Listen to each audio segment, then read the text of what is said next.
শরীয়ত এবং তরিকত যাদের নাই এদেরকে অলি বললে কিয়ামতের মাঠে জিহ্বা কেটে ফেলবে আল্লাহ। ঠিক কিনা কথা বলেন? অনেক অলি নাকি এই এদিকে আশেপাশে আছে, নামাজও লাগে না নাকি, অনেকে নাকি জুমার নামাজও পড়ে না। টাটকা ভণ্ড, কথা বলেন ঠিক কিনা? নরসিংদী এক মাহফিলে গেছিলাম, আজকে থেকে প্রায় ধরেন 10-15 বছর আগে।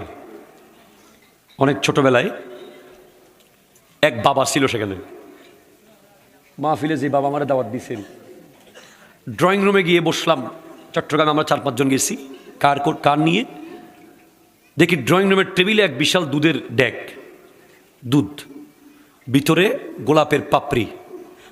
এবার আমার সফর সঙ্গী যে আছে সে বারবার চেষ্টা করতেছে কি দেখতে, কৌতূহল কি হইতে পারে এগুলো। শেষে যখন লাস্টে সিদ্ধান্ত দেয় এখন টাচ করবে ভিতর থেকে নিবে, তখন এক মুরিদ এসে বলে, হুজুর এগুলো ধরিয়েন না। কেন? বলে এগুলা পীর সাহেব হুজুর গোসল করছে। কি করবেন এখন? এগুলো আমরা তবরুক হিসেবে খাই ফেলাবো। তখন আমার ভিতর থেকে মনে হচ্ছে নারী বুড়ি বের হয়ে যাবে এখন, কারণ গোসল করছে শুধু মুখ ধুই নাই, সব কিছু ধুইছে না। তো এখন এই দুধ কেমনে খাবে? আমি দৌড় মেরে বের হয়ে গেছি। ড্রয়িং রুম থেকে বের হয়ে আমি ওখানকার একটা শহরের দিকে চলে গেছি, একটা হোটেলে একটা রুম নিছি রেস্ট করার জন্য। আরও দিকে যেতে যাবো না।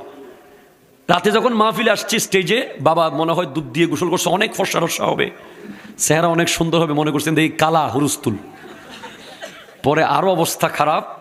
লাস্টে কোনো মতো মাহফিল শেষ করলাম। শেষ করার পরে বাবা বলতেছে, যান চট্টগ্রাম আমি দেখতেছি। মানে বাবা জানের পুরো সিটাং দেখতেছে, রোড পুরো। বাবা কইতেছে, তখন পেট্রোল বোমা চলতেছে, দেশের রাজনৈতিক অস্থিরতা চলতেছিল, পেট্রোল বোমা সেই সময়কালের কথা। বাবা কইতেছে, যান আমি দেখতেছি পুরো সিটাং, এই তো আপনি পৌঁছে গেছেন। কিন্তু বাপরে বাপ, মারাত্মক কলিয়ে না, পুরো রোড টোড সব দেখতেছে। ভাই সেই বছর আমার গাড়ি কুমিল্লা মাদাইয়া মেইন রোড থেকে 300 ফুট পানির ভিতরে ঢুকে গেছে। ওখান থেকে আসার সময় বাবা এমন দেখা দেখছে যে আমি পানির ভিতরে। মনে রাখবেন, শরীয়ত এবং তরিকত যাদের নাই এদেরকে অলি বললে কিয়ামতের মাঠে জিহ্বা কেটে ফেলবে আল্লাহ। ঠিক কিনা কথা বলেন? হাত তোলা বলেন, ঠিক কিনা বলেন? অনেক অলি নাকি এই এদিকে আশেপাশে আছে, নামাজও লাগে না নাকি, অনেকে নাকি জুমার নামাজও পড়ে না। টাটকা ভণ্ড, কথা বলেন ঠিক কিনা? ভণ্ড ভণ্ড ভণ্ড। নামাজ না পড়ে কিসের অলি? নামাজ না পড়ে যদি অলি হওয়া যেত, আব্দুল কাদের জিলানী রহমতুল্লাহ আলাইকে 40 বছর এশারের উজু দিয়ে ফজরের নামাজ পড়তে হতো না। অবশ্যই অলি আল্লাহ লাগবে, অলি আল্লাহ ছাড়া পৃথিবী চলবে না। এটা আল্লাহ তাদেরকে দায়িত্ব দিয়েছেন পৃথিবী পরিচালনা করার জন্য, কিন্তু তারা হবে শরীয়ত এবং তরিকতের উপরে বরাবর। ঠিক কিনা কথা বলেন? আমার মা বোনেরা তো ওয়াজ শুনতেছে না? ওরে বাবা, মা বোনদের অবস্থা তো বেশি খারাপ। জামাই একটু কথা কইতেছে না, কয় তাবিজ করে দিছে। ফোলা একটু ভাত কম খাইতেছে, কয় আয় রে শেষ, বান মারি দিছে। তখন যাই কোথায়? বালু বাবা। কোন বাবা? বালু। কদিন দেখলাম একটা গুলি বাবা, মুরিদদের বসে গুলি করতেছে ভাই, প্লাস্টিকের গুলি। মুরিদদের নড়াচড়া শুরু করে দিছে কেমন কেমন জানি। কি আজব, কি আশ্চর্য। যুব সমাজকে বলবো, অলি আল্লাহ ছাড়া এই দেশে ইসলাম আসে নাই। ঠিক কিনা কথা বলেন? অলি আল্লাহর দরবারে আমরা যাব, জিয়ারত করব, জীবনী আলোচনা করব, এর বেশি সিজদা দেওয়া, ওখানে রং তামাশা করা, মজাক করা, ঠাট্টা করা, নাচানাচি করা, লাফালাফি করা, ভণ্ডামি ভণ্ডামি ভণ্ডামি ভণ্ডামি। ঠিক কিনা? আজকে অনেক ভণ্ডদের কারণে হক্কানি অলি আল্লাহরাও সম্মানিত হচ্ছে। শাহজালাল ইয়েমনির অবদান আপনি কোনোদিন গায়ের চামড়া দিয়ে শেষ করতে পারবেন? পারবেন বলেন? খাজা মঈনুদ্দিন চিশতি রহমতুল্লাহ আলাইহি 2500 মাইল পায়ে হেঁটে এসেছেন শুধু আমাকে আর আপনাকে মুসলমান বানানোর জন্য। অনেক বেয়াদবরা খাজা বাবার নাম বলার সময় গাজা শব্দ ইউজ করে, এরা বেয়াদব। ঠিক কিনা কথা বলেন? খবরদার, আপনি মুখ সামলে কথা বলবেন। খাজা মঈনুদ্দিন চিশতির জীবনী তো জানেন না, কেমনে জানবে? উনার নাম বিক্রি করে করে আমাদের দেশে অনেকে ব্যবসা করতেছে। খাজার আসন বানাইছে, খাজা বাবার নাম দিয়া একটা রুমাল গায়ে দিয়া ব্যবসা। কি এসব? অথচ খাজা মঈনুদ্দিন চিশতি রহমতুল্লাহ আলাইহি ছাত্র জীবনে নিজের বাবার আঙ্গুরের বাগান বিক্রি করে মাকে বলছেন, মা আমি উচ্চ শিক্ষা শিখতে চাই, আরো বেশি এলম শিখতে চাই। তখন গেলেন হুসামউদ্দিন বুখারীর কাছে, বুখারা, গিয়ে বলে হুজুর আমি আপনার কাছে পড়ব। হুজুর বলতেছে, হুসামউদ্দিন বুখারী রহমতুল্লাহ আলাইহি হাদিসের বড় ইমাম, উনি বলছেন তুমি আমার কাছে পড়বা, তবে আমার এখানে 16 বছরের কম পড়া যাবে না, বরাবর 16 বছর পড়তে পারলে তুমি ভর্তি হইতে পারো। আমাদের অনেক ভাইরা তো মাদ্রাসায় দাখিল পাস করার পরে তার আবার কলেজ ভালো লাগে, মোটামুটি আবার আলিম পাস করার পরে বিশ্ববিদ্যালয় ভালো লাগে, মাদ্রাসার ভালো লাগে না। তখন না ঘাটকা না ঘাটকা, এদিকেও হয় না ওদিকেও হয় না, ভালো আলেমও হয় না ভালো বাঙ্গালও হয় না, ঠিক কিনা কথা বলেন? ধৈর্য লাগবে। খাজা গরিব নওয়াজ রহমতুল্লাহ আলাইহি যখন উনি বলছেন হুসামউদ্দিন বুখারী 16 বছর পড়তে পারলে ভর্তি হও, বলে হুজুর 16 বছর থাকবো, কোনো অসুবিধা নেই। 16 বছরের জন্য ভর্তি হলেন। উনি তো অলৌকিক মেধার অধিকারী ছিলেন খাজা মঈনুদ্দিন চিশতি রহমতুল্লাহ আলাইহি, বাবা এবং মা দুই দিক থেকে হাসানি আর হোসাইনি। তখন বলে 16 বছরের পড়া 7 বছরে পড়া শেষ। হুজুর আমার সবক নেন। দেখে 16 বছরে যেই কোর্স শেষ হইতো উনি 7 বছরে শেষ করে ফেলাইছে। কয় হুজুর আমাকে নতুন কিছু বলেন। কয় আমার কাছে আর কোনো কিছু নাই, যা ছিল সব তুমি শিখে ফেলছো। এবার তুমি যদি উচ্চশিক্ষা আরো শিখতে চাও, আব্দুল্লাহ সামারকান্দি একজন আমার বন্ধু আছে, তাফসীরের ইমাম, এখান থেকে সামারকান্দ তুমি যাও, তার কাছে তাফসীর শিখবে। খাজা মঈনুদ্দিন চিশতি রহমতুল্লাহ আলাইহি সেখানে গেলেন, আবার গিয়ে 2 বছর তাফসীর শিখলেন। তারপরে হাদিস আর তাফসীরের পরিপূর্ণ জ্ঞান অর্জন করার পর উনি মক্কা শরীফ গেলেন শুকরিয়া আদায় করতে। ওখানে গিয়ে দেখে যে ওনার পীর হুসামউদ্দিন বুখারী রহমতুল্লাহ আলাইহি মক্কা শরীফে ছাত্রদেরকে দরজ দিচ্ছে, ওনার উস্তাদ তখন শাগরেদকে দেখে বলে, মঈনুদ্দিন তুমি এখানে? বলে হুজুর আমি তো এখানে আসছি কাবাঘর জিয়ারত করতে। বলে আজকে একটা কাজ করো, তুমি ক্লাস নাও, আমি নিব না। তখন খাজা মঈনুদ্দিন চিশতি রহমতুল্লাহ আলাইহি সেদিন মক্কা শরীফের বড় বড় আলেমদেরকে, তখন যারা ছাত্র ছিল তাদেরকে বুখারী শরীফ হাদিস শরীফ পড়ালেন। ছাত্ররা বলল, হুজুর মাঝে মধ্যে আপনার যদি অসুবিধা হয় এই উস্তাদকে পাঠাইয়েন, ইনি আমাদের খুব ভালো পড়াইছে। এগুলো কি দুনিয়াবাসী জানে, যুবকরা জানে? তারা মনে করে যে ওলি আল্লাহ মানে শুধু একটা এই সেই। এক একজন ওলি যে কত বড় বড় আলেম। তাফসীর রুহুল বয়ানের ভিতরে আছে, কোন মূর্খকে আল্লাহ ওলি বানাবে না। হয়তো তাকে ইনস্টিটিউশনে শিক্ষা দেবে, অথবা তাকে ইলমে লাদুনি দান করবে। কোন মূর্খকে আল্লাহ ওলি বানান না, যাকে আল্লাহ ওলি বানান তাকে ইলমে দ্বীন দিয়ে দেন। খাজা গরিবে নওয়াজ রহমতুল্লাহ আলাইহি এতগুলো এলম জানেন। উনি 2500 মাইল পায়ে হেঁটে এসেছেন হিন্দুস্তানে। ওনার পায়ের সমস্ত নখগুলো খুলে খুলে পড়ে গেছে, আমাদেরকে মুসলমান বানাইতে আসছে। এদেরকে বাদ দিয়ে কি ইসলাম সামনে যাবে? শাহজালাল ইয়ামানি আমাকে তো রিসিভ করার জন্য আপনারা কাঠের পুলে লোক গেছেন বা যাবেন বলছেন, বা কাছাকাছি লোক ছিলেন। শাহজালালকে রিসিভ করতে কে ছিল বলেন? শাহ সুলতান বলখিকে রিসিভ করতে কে ছিল? শাহ আলী বাগদাদিকে রিসিভ করতে কে ছিল? শাহ মাকদুম রূপোশ এক গ্লাস পানি কে খাওয়াবে, এতটুকু পর্যন্ত কেউ ছিল না। এক অজানা গন্তব্যের দিকে এসেছেন বলেই আজ আপনার মাথায় টুপি, আমার গায়ে জুব্বা, আমরা মুসলমান, ঠিক কিনা কথা বলেন? আমাদের দেশে, আমাদের সমাজে, আমাদের বিশ্বে সবচেয়ে শ্রেষ্ঠ ব্যক্তিত্ব সে, সবচেয়ে সম্মানিত ব্যক্তিত্ব সে যে সবচেয়ে বেশি আল্লাহকে ভয় পায়। কোনো সন্দেহ আছে? নাই, ক্লিয়ার। টাকার বিবেচনায় কেউ বড় হবে, সম্পদের বিবেচনায় বড় হবে, ক্ষমতার বিবেচনায় বড় হবে, একমাত্র বড় হবে তাকওয়ার বিবেচনায়, ঠিক কিনা কথা বলেন? আমার নবী বিদায় হজের ভাষণে বলে দিয়েছেন, লা ফাদলা লি আরাবিয়িন আলাল আজম, লা ফাদলা লি আজামিয়িন আলাল আরব, লা ফাদলা লি আসওয়াদ আলাল আবিয়াস, লা ফাদলা লি আবিয়াস আলাল আসওয়াদ ইল্লা বিত্তাকওয়া।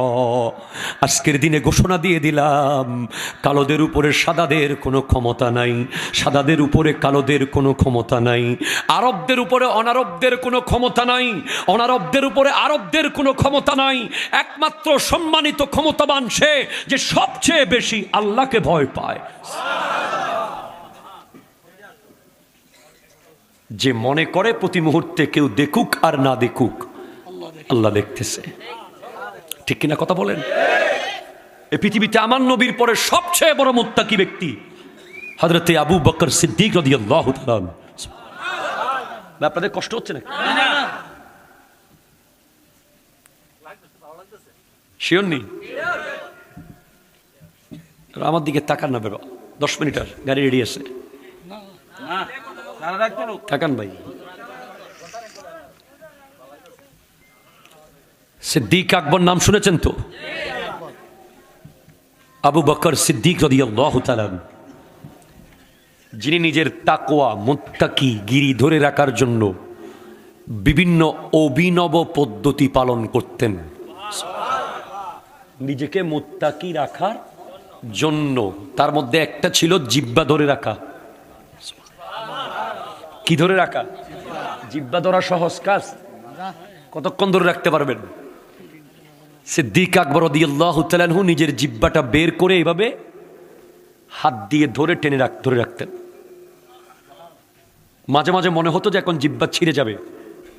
হযরত ওমর ফারুক আজম একদিন বলেন, আপনি জিহ্বা ছিঁড়ে ফেলবেন? বলে, ছিঁড়ে গেলে ছিঁড়ে যাক, আমি খুব ভয় পাই এই জিহ্বা কোনো আমাকে জাহান্নামে নিয়ে যাচ্ছে কিনা। আমরা কোথায়?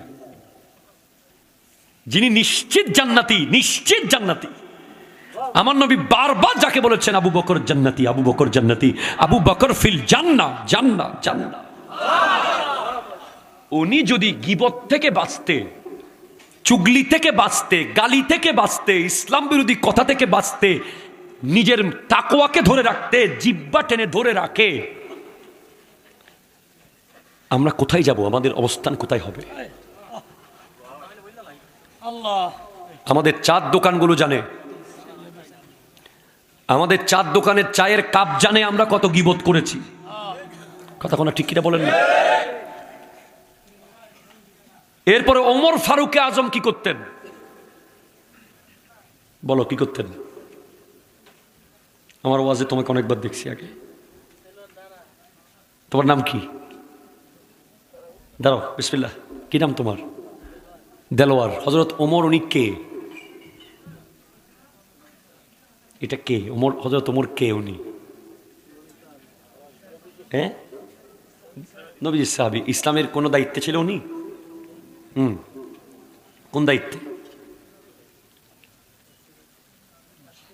রাষ্ট্রীয় দায়িত্ব। কি খলিফা ছিলেন উনি? কততম?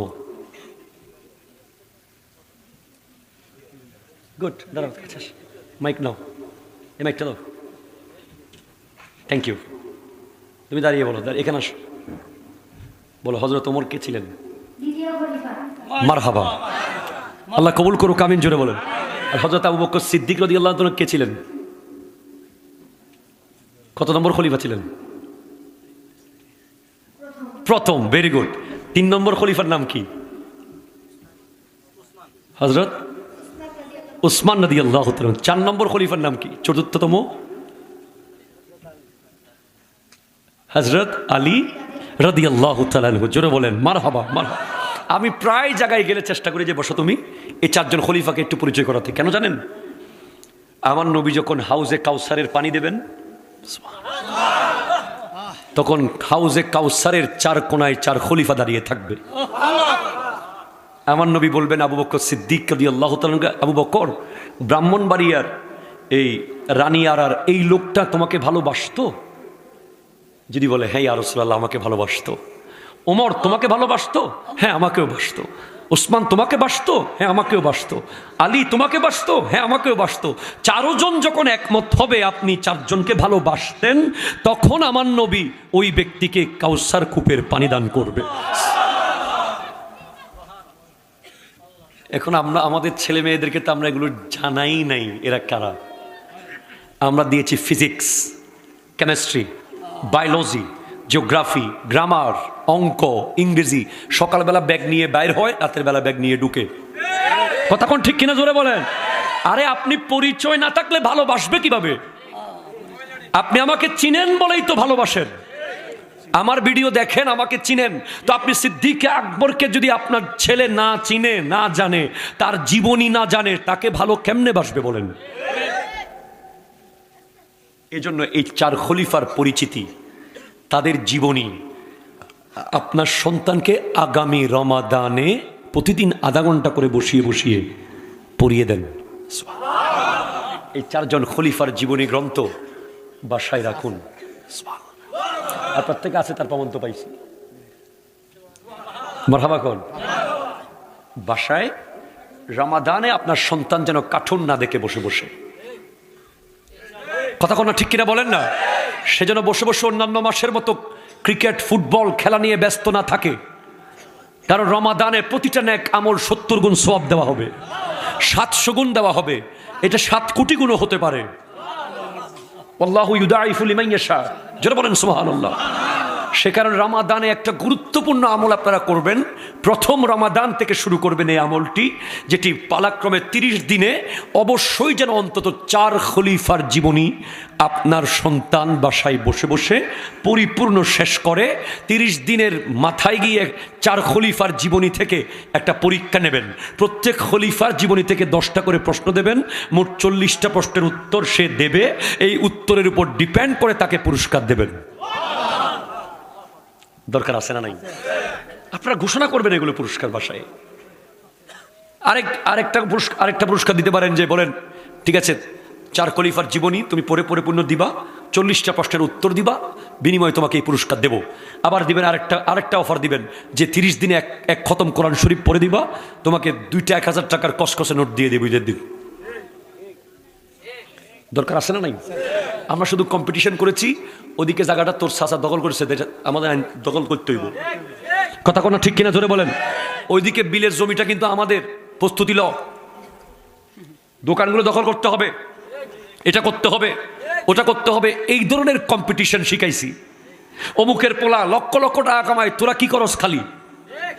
অমুকের মাইয়া বিয়া দিয়ে ফেলছে, তোদের বোন কখন বিয়া দিমু, যা টাকা কামাই আন, মাছ ধরি আন। এগুলো তো সবসময় এগুলো করবেন না। সন্তানদেরকে মাঝে মাঝে ইলমে দ্বীনের ব্যাপারে, কোরআন তিলাওয়াত, নবীজির জীবনী, সাহাবার জীবনী, এই টাইপের কম্পিটিশনের মধ্যে দিয়ে দেবেন। অটোমেটিক্যালি সে এগুলো শিখে ফেলবে।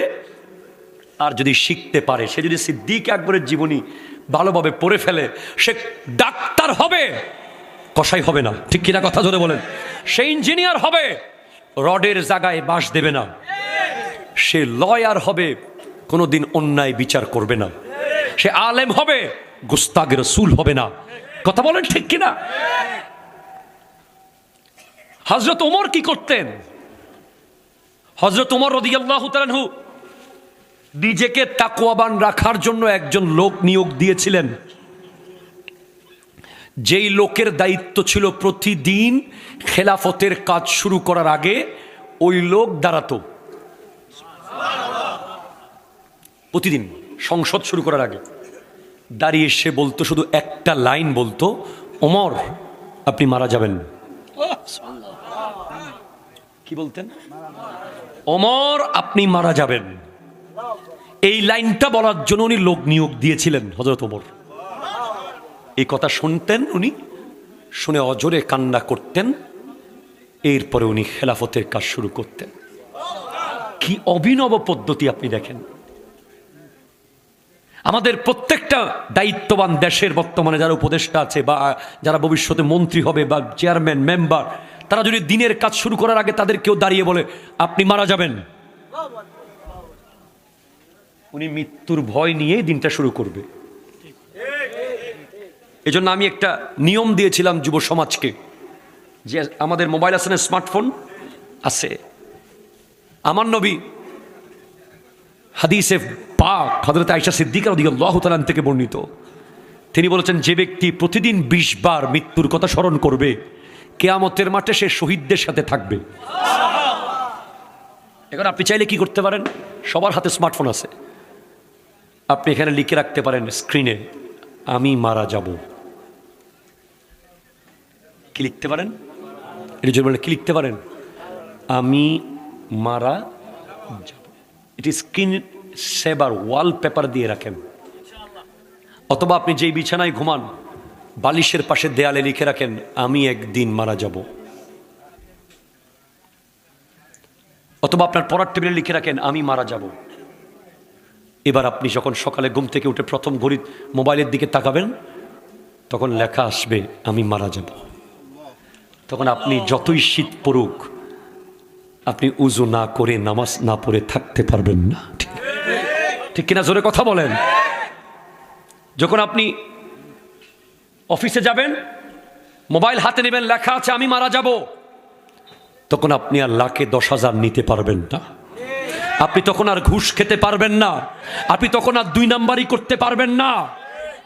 আপনি যখন বাজারে যাবেন, মোবাইল হাতে নেওয়ার সাথে দেখছেন লেখা আছে আমি মারা যাব, আপনি আর ওজনে কম দিতে পারবেন না। আপনি যখন দেখবেন আমি মারা যাব, তখন আপনি ভাইয়ের সম্পদ দখল করতে পারবেন না, বোনের উপর অত্যাচার করতে পারবেন না, মায়ের সাথে বেয়াদবি করতে পারবেন না। আসলেই আমি মারা যাব, কোনো সন্দেহ? আমেরিকার ফ্লাইট মিস হতে পারে, দুবাইয়ের টিকিট ক্যান্সেল হতে পারে, সৌদি আরবের বিমান লেট হতে পারে, কিন্তু কবরের যাত্রা বেশ কম হবে না। কথা শুনে বলেন ঠিক কিনা? অন টাইম রূহ কবজ হয়ে যাবে, জাস্ট টাইম। লা ইস্তাখিরুনা সাআতাও ওয়ালা ইস্তাকদিমুন। 1 সেকেন্ড আগেও হবে না, 1 সেকেন্ড পরেও হবে না। যদি আপনার রূহ কবজ আটলান্টিক মহাসাগরের নিচে লেখা থাকে, আল্লাহ আপনাকে মৃত্যুর 1 সেকেন্ড আগে ওখানে নিয়ে যাবে। হযরত সুলাইমান আলাইহিস সালামের এক উম্মত, ওনার সামনে একটা লোক এসে বড় বড় চোখ করে করে তাকাচ্ছে, বড় বড় চোখ করে করে। হযরত সুলাইমান আলাইহিস সালাম তো বাতাসের উপরে ওনার ক্ষমতা চলতো। তখন ওই লোক বলছে, হুজুর আপনি তো বাতাসের উপর ক্ষমতাবান, আমাকে একটু বাতাসকে বলেন আমাকে যেন সাগরের ওই পারে নিয়ে যায়। আমার সামনে একটা লোক আসতেছে, দেখে আমি ভয় পাচ্ছি। তখন বাতাসকে হযরত সুলাইমান আলাইহিস সালাম, হযরত সুলাইমান আলাইহিস সালাম বাতাসকে অর্ডার দিলেন, বাতাস এই লোককে তুমি সাগরের ওই পারে দিয়ে আসো। মুহূর্তের মধ্যে বাতাস 1 সেকেন্ডে সমুদ্রের ওই পারে দিয়ে আসলো। আর দেখে যেই লোকটা বড় বড় চোখ করে এই পারে তাকাইছিল, সে ওই পারে দাঁড়িয়ে আছে। বলে, কিরে আমি আপনার ভয়ে এই পারে আসি গেছি, আপনি এখানে? বলে, আমি তো ভাবতেছি এই মুহূর্তে তোমার জান কবজ করার কথা সমুদ্রের এই পারে, তুমি এখনো ওই পারে আসবা কখন, এই টেনশনে আমি অবস্থা খারাপ। আমি হলাম মালাকুল মউত, আমি তোমার জান কবজ করতে এসেছি। সাথে সাথে জান কবজ করা হলো। মনে রাখবেন, ইন্নার রিজকা লা ইয়াতলুবুল আবদা কামা ইয়াতলুবুহু আজালুহু। রিজিক এবং মৃত্যু এই দুইটা এমন জিনিস, আপনি যেখানেই যান সেখানে আল্লাহ পৌঁছে দেবে।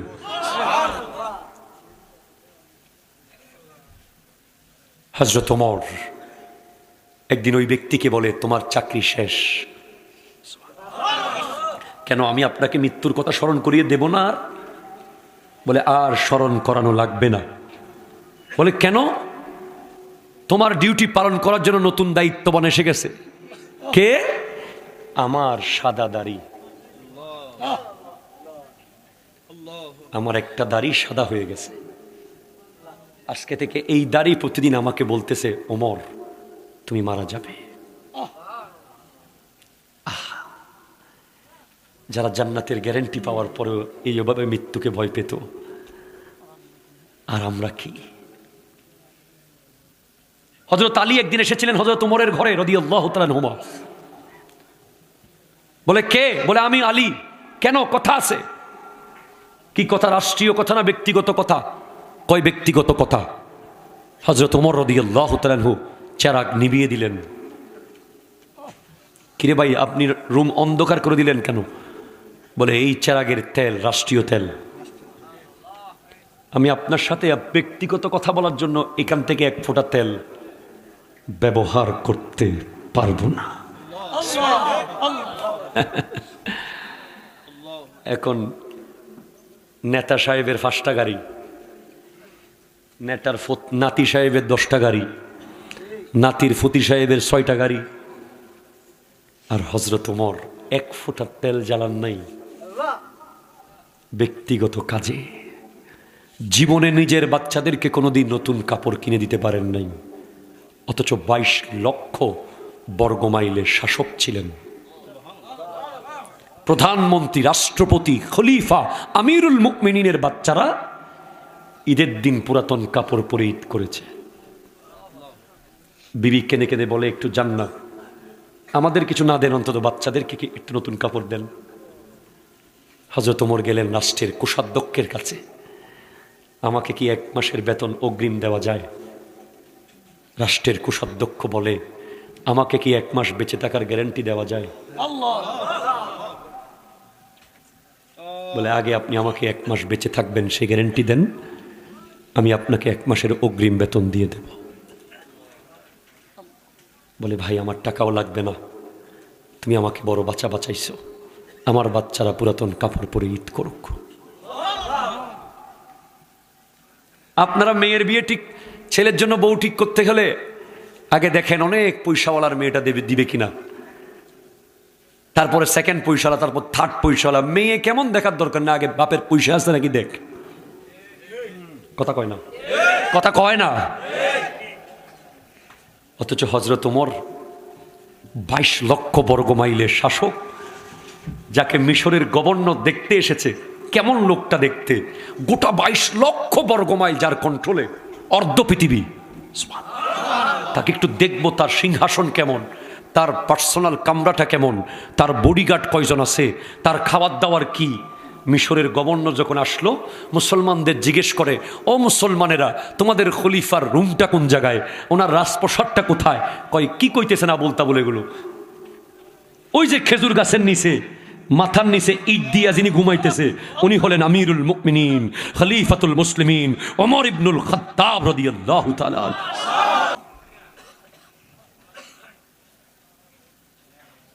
এই ওয়াজ কারে শোনাবো কোন? মন চায় যদি সেদিন থাকতাম, দেখতাম পৃথিবী কিভাবে চালাতে হয়। যেদিন হযরত ওমর ইসলাম কবুল করেছিলেন, 40তম মুসলমান তিনি, সেদিন আমার নবীকে বলে, ইয়া রাসূলুল্লাহ, আমরা সত্য নাকি মিথ্যা? বলে, আমরা সত্য। তাহলে কেন গোপনে গোপনে? চলেন ওপেন দাওয়াত দেব। হযরত ওমর তলোয়ার হাতে নিলেন, একদিকে হযরত ওমরের তলোয়ার, আরেকদিকে হযরতে আমির হামজা রাদিয়াল্লাহু তাআলা, আমার নবীজির চাচা। দুইজন দুইটা তলোয়ার নিয়ে সামনে দাঁড়িয়ে আছে। বলেন, চলেন ইয়া রাসূলুল্লাহ, কাবাঘরের সামনে গিয়ে ওপেন আল্লাহর কালিমার দাওয়াত দেবেন। কোনো কাফেরের বাচ্চার সাহস নাই উমরের সামনে আসবে। নবীজির শানে কেউ বেয়াদবি করলে হযরত ওমর তলোয়ার বের করতেই কল্লা কেটে ফেলতেন। তলোয়ার বের করে কাটতেন না, তলোয়ার টান দেওয়ার সময় কল্লা পড়ে যেত। একবার এক ব্যক্তি মুনাফিক, আমার নবী বিচার করে দিয়েছে, এরপরে আবার গেছে সিদ্দিক আকবরের কাছে, নবীর বিচার সে মানবে না। পরে সিদ্দিক আকবর বলে, নবী যা বিচার করছে তাই সত্য, আমার কাছে কেন আসছো? উনি তো নরম মানুষ ছিলেন। পরে গেছে হযরত ওমরের কাছে, কয় আগে নবীর কাছে গেছি, পরে সিদ্দিক আকবরের কাছে গেছি, ওনারা কেউ আমার বিচারটা বুঝে নাই, সবাই আমার বিরুদ্ধে বিচার করছে, আপনি একটু হক বিচারটা করেন। কয় দাঁড়ান, আমি আসতেছি। ভিতরে জায়গায় তলোয়ারটা লইয়া আইছে, জাস্ট ঘর থেকে বের হতে টান মারছে তলোয়ার, কল্লা পড়ে গেছে নিচে। নবী বিচার করার পরে তুই আবার আমার কাছে বিচারের জন্য আসছস? হযরত ওমর, যার ভয়ে মদের বোতল দুধের বোতল হয়ে গেছিল। এক শরাবি মদখোর রাস্তায় মদ পান করতেছিল, হযরত ওমর বহু দূর থেকে দেখছে। ওই শরাবি হযরত ওমরকে দেখে তার হুঁশ এসে গেছে ভয়ে। কয়, আল্লাহ ওমর থেকে বাঁচাও, জীবনে আর মদ খাবো না, তওবা করতেছি। হযরত ওমর কাছাকাছি এসে ঘপ করে ধরলেন, বোতলে হাত দিলেন, দেখে দুধের বোতল হয়ে গেছে। ওই কিরে, এটা তো মদ ছিল না? বলে, ছিল, আপনার ওসিলায় দোয়া করছি, আল্লাহ দুধ বানাই দিছে। যখন মসজিদে আকসা মুসলমানরা প্রথম দখল করলো হযরত ওমরের আমলে, তখন খ্রিস্টানরা ক্রুসেডাররা বলল যে আপনাদের খলিফাকে আসতে বলেন, ওনার হাতে বুঝাই দিব। হযরত ওমর যাওয়ার জন্য প্রস্তুত নিলেন। সবাই রিকোয়েস্ট করলো, আপনি সারা জীবন তো নতুন কাপড় পরেন নাই, আজকে একটা রাজকীয় কাপড় পরেন। কারণ গোটা রোডের দুই পাশে হাজার হাজার বড় বড় নেতা, নেতৃত্ব, রাজা বাদশারা আপনাকে দেখবে আজকে। সবাই রিকোয়েস্ট করতেছে একটা কাপড় আজকে বলে, আমি নতুন কাপড় পরবো না?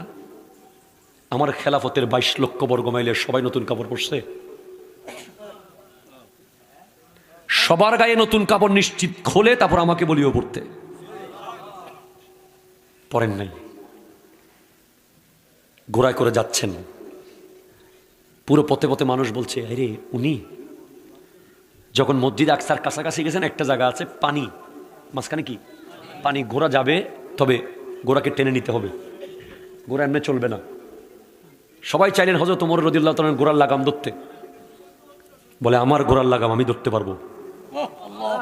কোনো খাদেমকে ধরতে দেন নাই, নিজের হাতে ঘোড়ার লাগাম ধরে টেনে টেনে পার করাইছেন। এই দৃশ্য দেখে বহু মানুষ মুসলমান হয়ে গেছে।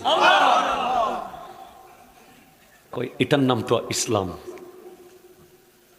এখন তো আমরা গাড়ি থেকে নামার আগে 6 জন বডিগার্ড, একজন এদিকে, একজন ওইদিকে, একজন দরজা খুলে দিতে হয়। কথা কোনো ঠিক কিনা জোরে বলেন। নিজের ঘোড়ার লাগাম নিজে ধরে ধরে নিয়ে গেছেন। দেখে যে মৌজা যে পড়ছেন, মৌজাটাও সিরা।